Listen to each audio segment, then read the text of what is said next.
Here is the season outlook for Purdue. In a word, good, really good for the Boilermakers, a team that obviously has had incredible success. Only Duke's won more games over the last 4 years. They bring back their top 4 scorers, including the reigning Big Ten Player of the Year in Braden Smith, who's the preseason Player of the Year as well. Trey Kaufman-Wren, Fletcher Lawyer, just a loaded roster. For Coach Matt Painter, who joins us now. And Coach, this is a team a lot of people are picking to win not just the Big Ten title. You're the overwhelming pick to win the Big Ten, but a team a lot of people are picking to win the national title as well. This is not unfamiliar territory for you. You guys have had huge preseason expectations several times here over the last few years. How do you handle it with your team? Well, I think the summer has been great. I think that piece of the NCAA add in the summer allows you to work through some things. For us, we didn't have everybody there, but it was still good, kind of the back and forth. And then once you start the fall of getting things in, you know, we have a good front court, we have a deep front court, we have a good back court, we have a deep back court. So, like, our margin of error is a little bit different unless we lose, like, key pieces because we have a lot of guys in there. I think role definition is going to be a big thing for this group because obviously we have the main pieces right there. We got to be a better defensive team. We have to be a better rebounding team, and I think we really helped ourselves by the people that we added in the spring and then also getting Daniel Jacobson back. Tell me a little bit about how you deal with it internally. Like, how do you talk about winning the national championship? Is it something you break every huddle with national championship? Like, how do you? Yeah. What do you I think do? it's more along the lines of them talking about it. You know, Okay. they write up on the board. They, you know, when things happen, you're going to have adversity. When things happen, is hey, did this help us become national champs or did this hurt us today? Like every little thing matters for it. But you got to collectively understand the big picture of things. That's why I brought up the piece of role definition. 2 years ago we talked about it, but we also talked a lot about coming off a horrific loss in the NCAA tournament. And so it just kind of piggybacked itself, and I think that's where I made a mistake last year is that we didn't talk about going to back-to-back Final Fours. And then when you see where we were like in December, you're like, they're a good team, but they're not a great team. And then at the end, like we didn't play well enough to win our league, but we improved and got better. And that's what our league will do. Our league will really, really help you. We get to the NCAA tournament, and we're right there with Houston because we weren't right there with Auburn in December. And that 3 months right there that we really improved and got better, but we should have talked it into existence. We should have talked about it more. So that was really something for me, a kind of a learning curve for a coach that you need to always do. Even though you might not be as strong, you can still be the 15th best team in the country and get to a Final Four now. Like, you know, before, like you didn't feel that way. And so for us, like now, hey, this is our goal. And the one thing that's cool about it is our seniors and our 3 main guys, like they've accomplished everything besides the national championship. Yes. Yeah. There's no doubt about it. So the league's going to be good. There's no doubt. Good balance. But you also, in preparation, to answer Dave's question, your non-conference schedule. Yeah. You have made it tough. And we talked about it for many years, playing different people, different styles, so Yes. you're ready for the NCAA tournament. Yeah, no question. Like we play Evansville, we play Oakland, we play Akron, we play Kent State, and a lot of people will look at things of that and say, well, you're not talking about, your high major teams. You're not talking about Memphis or Texas Tech or Marquette or Alabama or Auburn. But that's who you're going to face first if you have a good seed. Like, that's who you're going to face first. Look what Oakland did in the tournament. Coach Campion, how great he's been. And so look what they did in the tournament 2 years ago. So, like, that is the challenges that you're going to have, but especially some of those neutral court challenges. We got to go back into Alabama after they came to us, but now we play Auburn neutral. We're going to play Memphis neutral. We're going to play Wake Forest or Texas Tech neutral, and that's what you want. You want those challenges. I'm going to bring up, and I know you're proud of it, I got to come back for the reunion this summer, and I mean, it was just amazing. I hadn't come, and you had invited me. Yeah. Just didn't get a chance. Our guy Robbie Hummel went off and made a bunch of threes. But just talk about that and the pride that and what you've created. And again, I applaud you for keeping Coach Katie involved. Right. And it's special. Yeah. Well, I think it started obviously.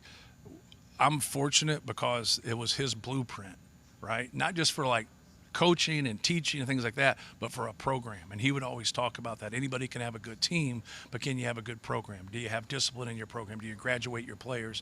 But then do they come back? And that's what you'll see now. And now that's as great when you see the former players come back to see Coach Katie. We had 350 people, at my house, and they came back. And there was people there, and I'm like, hey, man, why didn't you come why don't you come out to the house afterwards? He goes, I was there for 3 hours. I couldn't get to you. And it was just, but it's just kind of special that like now, especially in today's world, like with everybody moving, like we do have a basketball family. And, you know, and for Coach Katie now at 89 years old, to be able to see all those faces or whatever, we had a guy that he was friends with that come to practice the other day. I said, hey, go over there and talk to him. Like you got to tell him and get him going. And I said, because he loves talking about the, you know, the old times and everything. But it's a special deal. But have 2 coaches in 45 years is pretty cool. And it's cool for our players. It's cool for our players to see former Purdue basketball players and going to different, you know, walks of life and doing different things. There were over 80 players back.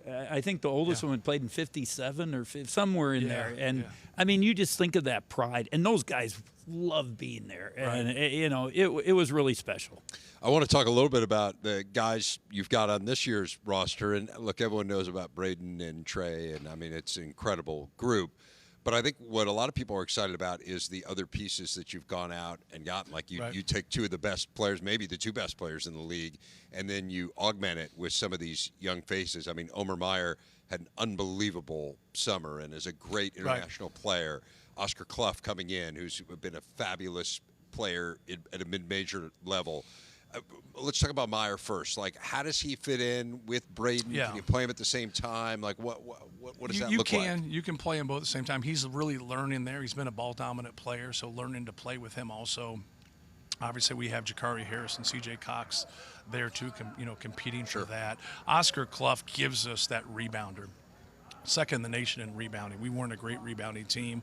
We weren't very good defensive field goal percentage for 2s, and didn't have rim protection, which Daniel will help us with. But Omer will he'll do a great job. He's learning a lot right now, but he's played at a high level. He played for Maccabi Tel Aviv. He played in the 18 and unders. He played in the 19 and unders. So he's had a lot of success. What would be one area that you need to get better now in this next stretch as you prepare for the season? Containing the dribble. Keeping the ball out of the paint. I think sometimes as coaches, like, you emphasize something offensively and then you take away from it defensively. Like, we want to live in the paint offensively, just like every other team, but you want to keep the ball out of the paint.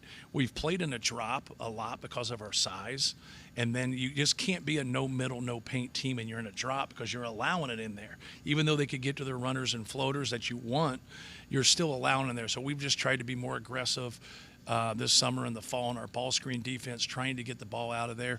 But we just can't be in help all the time. Like, you just can't be orchestrating everything and you're just helping constantly. You got to be able to keep the ball in front of you and make people score over you. One of the guys who will be difficult to score over is Daniel Jacobson. And I remember you telling me, we were talking at one point last year after he got hurt, and we were talking about the struggles you'd had on the interior and defense. You say, hey, we lost our rim checker. I mean, we were counting on him. Now you have him back. He had a nice summer internationally. I mean, he got to compete. It wasn't like he was out all summer. Quite the contrary. He's playing really high level. Right. For people who might have kind of forgotten that you had this 7'4" guy coming in the program, give us a sense for him. And it's really good for us because both of those guys are going to play, and they battle each other. You know, Oscar is more physical. Oscar's a low post guy. Daniel's longer. Daniel's more of a flip-up lob type guy. And so his ability to change shots, he does a lot better when we play in games and scrimmages than he does in practice, but Oscar's really held him accountable, and he's held Oscar accountable. At different times, are you going to play big? Are you going to play small? Yeah, we'll play with TK at the 4 a lot. He's done really well. We've really worked on our pocket pass with a 4 guarding him, a quicker guy guarding him, and really playing that mismatch. And I like that. I like the post up with that 4 and then dealing with that 5 weak side to be able to get rebounds. Oscar will be a guy that post up some, and that's been our difficulty. Like, Fletcher Lawyer has been very, very efficient as a player, and he's been our 3rd usage guy. And sometimes you go back and, like, we got to get him more threes. We got to get, and so getting that balance to where Braden and TK will have a lot of usage, but also Fletch, and the other big guys, and just, and having great balance. But it's awful hard to get when somebody gets hot. When somebody gets hot, you try to go to them. You know what they call this, Matt? They call this nice problems to have. Yes. Yeah. No doubt. No doubt. Matt Painter, head coach of the Boilers. Thanks, Coach. Thank you. As we take a look at the schedule ahead for Purdue, Matt ran through the whole thing. I don't know if there's anything that I can say other than here it is. You see all those great non-conference games, and man, there are some fabulous ones in November and December. Some of these marquee games in the Big Ten. Obviously, the games with Indiana are always huge. Going out west to take on the Bruins is going to be one of the most anticipated games